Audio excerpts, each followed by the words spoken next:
Let me get into uniform here. All right. Yes, please. Whatever you got to do. Now we're set. Yes. Well, I'm so happy to have you today. Thanks so much. Yes, So what were we saying? I said, yes, indeed. We're well, are you in your pajamas right now? actually, I had my jammies. These are flannel jammies, but here in Las Vegas, the weather is getting so hot, we don't need flannels. Oh my gosh, that's amazing. Well, if you wanted to wear pajamas, we're all good there too. Funny you bring that up. Pajamas became the order of the hour. When I left ZZ Top in order to put the BFG's show on the road. Yeah. During the last record, and one by one, we all fell into the routine. It was jammies only. I love that. I think it fits perfectly. Well, I'm so excited to have you. This is going to be for the radio station 101.5 KOCI in Orange County. I'll air this on Tuesday, and then I'll post it all over with the whole video on YouTube and everything. So yeah, we'll go ahead and get this started. Are you ready? We are ready. All right. You are listening to 101.5 KOCI LPFM, Newport Beach, Costa Mesa. This is Emo on Emo's Rock and Roll Magic Show. And today is so exciting because we have a special guest, the king of cool, the beard of all beards. We have Mr. Billy Gibbons of ZZ Top. Thank you so much, Billy, for joining us today. So good to see you. We are we're a little homesick. We're commuting between Las Vegas and points beyond. We've been in the studio. Yeah.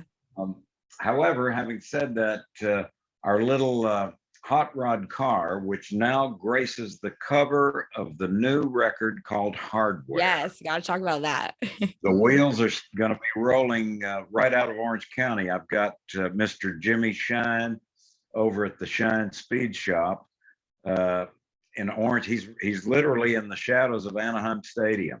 That's right by us. So yeah, I think the easy in is to catch the Amtrak line from Union Station down the way. I'm there in double quick time, so I'll see you around the corner for sure. Yes. Does that mean that you're coming to Orange County soon? I do believe so. In fact, that brings us to the question: are you going to have another road show unfold? Yes, definitely. I'm starting to feel the curtain seems to want to rise here. Yeah, well, I'm so excited then because we are itching for some Billy shows, for some ZZ Top shows. And I'm so excited too about this new album, which comes out in a few days on June 4th, as you were talking about, Hardware. And I know you've talked about how this album is very inspired by the desert.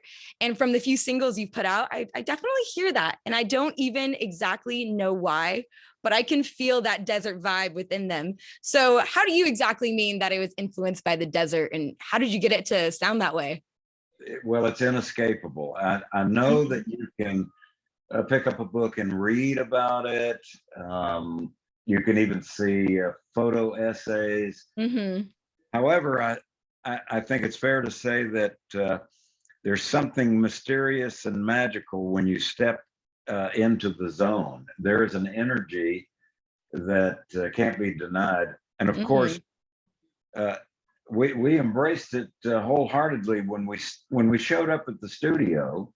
We were right adjacent to Joshua Tree, and as you know, there's a lot of sand, a lot of rocks and cactus, a few rattlesnakes thrown in, and not much else. But when you have nothing, the way to break break into the stride is to start doing something.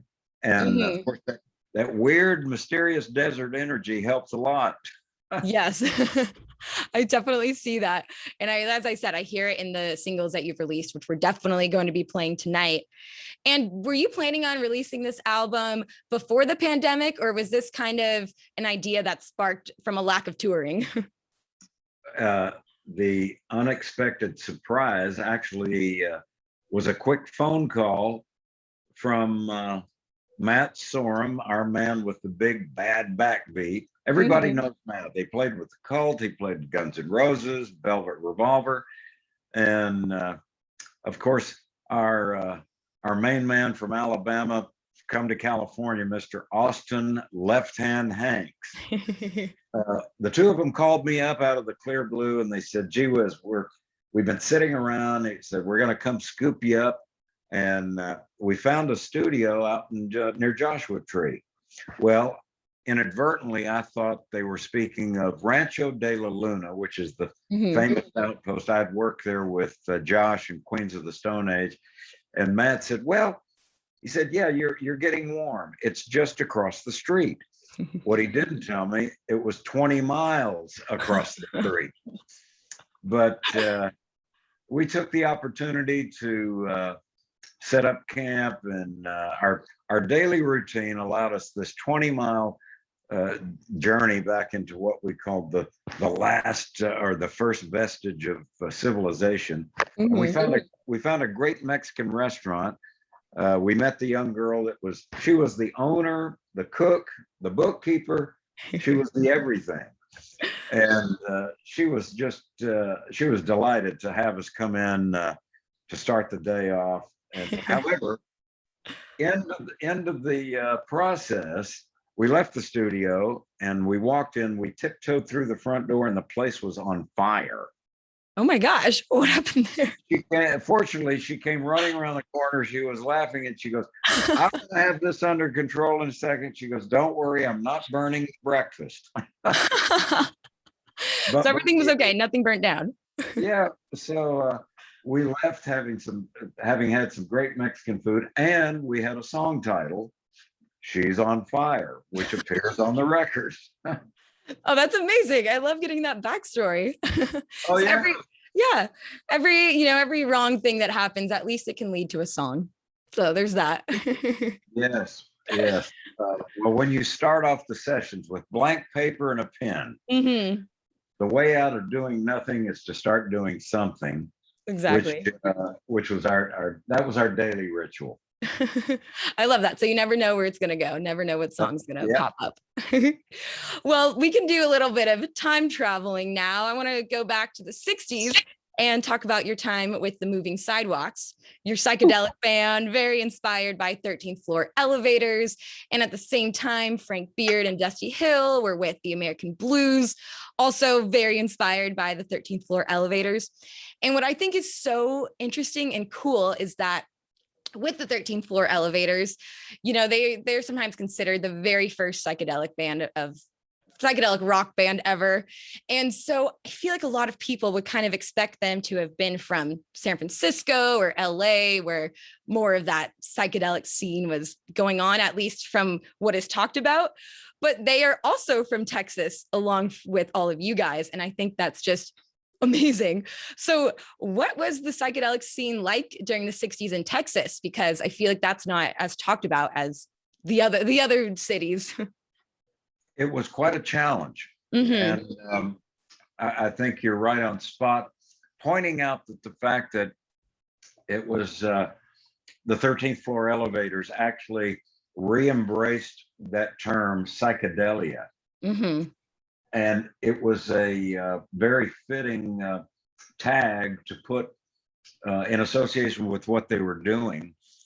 Tommy Hall, the great lyricist, along with, there was Rocky Erickson, Stacey Sutherland on guitar, John Ike Walton on drums, and Benny Thurman on bass. Those five guys lifted the lid and unleashed a sound that really started the ball rolling. Yeah. And even listening to their recordings today, quite exciting. I mean, we're still on top of it with them. Yeah, I love that. And then obviously the Moving Sidewalks sound is pretty different from ZZ Top.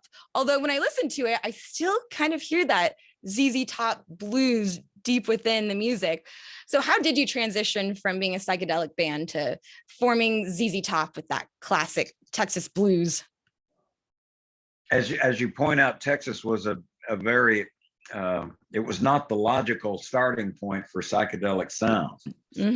But thanks to the elevators, the ball got rolling in such a strident fashion.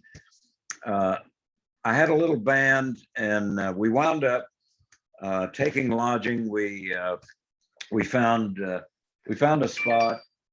The elevators were residing there. The moving sidewalks moved in, but we didn't have a name yet. And I thought, as the elevators go up, sidewalks go forward. We were following this avenue that had opened up by the elevators, and there you have it. That's kind of the quick and easy backstory of the way the moving sidewalks got going. And as you point out, I must say that my longstanding friendship with Rocky Erickson had a very interesting attachment to another great American art form, the blues. Some of the earliest, in fact, if you dig deep enough, you can find some live recordings when the elevators actually had a crazy lineup of performance pieces. They used to do a James Brown song. They did a Bo Diddley song. And all of it got put into the washing machine, and what you hear is what you get, and it's still great. Yeah, so true. And I'm definitely going to do some searching. We want to play some of that tonight. See if I can find something. And Emily, we have time for about one or two more questions. Okay. Okay, you got it. All right. Well, I definitely, so we'll fast forward a little bit. Obviously, times change. You guys went from playing for one member in the audience for your first show, and then you guys are taking the world by storm and are releasing all these hit singles and hit albums. I want to hear about the 1976 tour, the Worldwide Texas tour, where you had the Texas-shaped stage and all of the wild Texas animals. What happened there? What was it like performing with buffalo and rattlesnakes? Yeah, that was a time when rock and roll presentations were, it was the name of the game was which band can outdo the next production effect. And when it came our turn, we decided to take Texas to the people. That was the byline. I didn't really know what it meant until we started talking about including live buffalo, longhorn steer, rattlesnakes. It was quite the menagerie. In fact, to this day, I'm wondering why the animals got treated better than anybody else on the kind of crazy. Well, that sounds so fun and also a little bit scary at the same time, but gets the adrenaline going. I'm glad no crazy attacks happened. And also, you took that 2-year break with ZZ Top, and that's when you and Dusty Hill decided to grow the classic look that you still got going today, the beard. So what influenced that? I'm also very happy that we got almost the whole beard on screen right now, just a little bit cut off. So yeah, what inspired that? And especially with leaving with the fact that Frank Beard was the only one that didn't have the beard. Imagine that. As you point out, 1976 was a very interesting turning point. ZZ Top had been on the road since our inception in 1969, and we took what we thought was going to be a brief break. It turned out to be a very extended break. And I had made some friends. I wound up moving in to the zone, we called it, from Dana Point up to Laguna, all the way up to Newport. There was, we had so many friends, Don Lowry, Jim Jinks, but we had this kind of surf meets hot rod culture going on. It was just a great spot to be.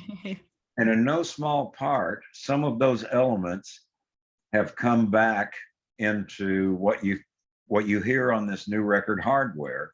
In fact, I must point out the very first track, as I mentioned, I got scooped up by Matt Sorum and Austin Hanks, and our gear was days behind us. But when we tiptoed into the studio, we found a nice set of drums in this corner. We had an old Fender Jazzmaster and a Fender Jaguar plugged into an old Fender amplifier. And of course, the sounds were that of the surf. But when you think of Joshua Tree, you're miles from the nearest drop of water. How can you play surf music? Well, we did. That's all right. Yeah, that's the ZZ Top way. I love that fusion of surf, desert, Texas, doing it all. And I think that's what separates ZZ Top from everybody else. Yes, indeed. Yeah. Well, I'm so excited for the album, as I've said about a million times tonight, and we're definitely going to play the singles that you've released. And when the album is officially released, we'll dive even deeper. And it sounds like, is that all you got time for tonight or today? Well, you know, we're going to be in your neighborhood sooner than later. All right. When we cross paths, we're going to invite everybody out. Yeah. Maybe you and we'll have an opportunity to dig deeper into this magical mystery thing of this new album, Hardware. I would love that. Yeah, it's still front and center with us. So let's look forward to it. I am so excited for that. Well, I can't wait to see you on the road and to talk more. And I wish you a fabulous time in Vegas. And thank you again so much for hanging out with us.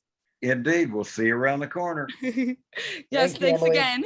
Thank Bye you, now. Blaine. I think I called you Brian earlier. I want to apologize. Thank you, Blaine. All Cheers. good. Bye now. Bye.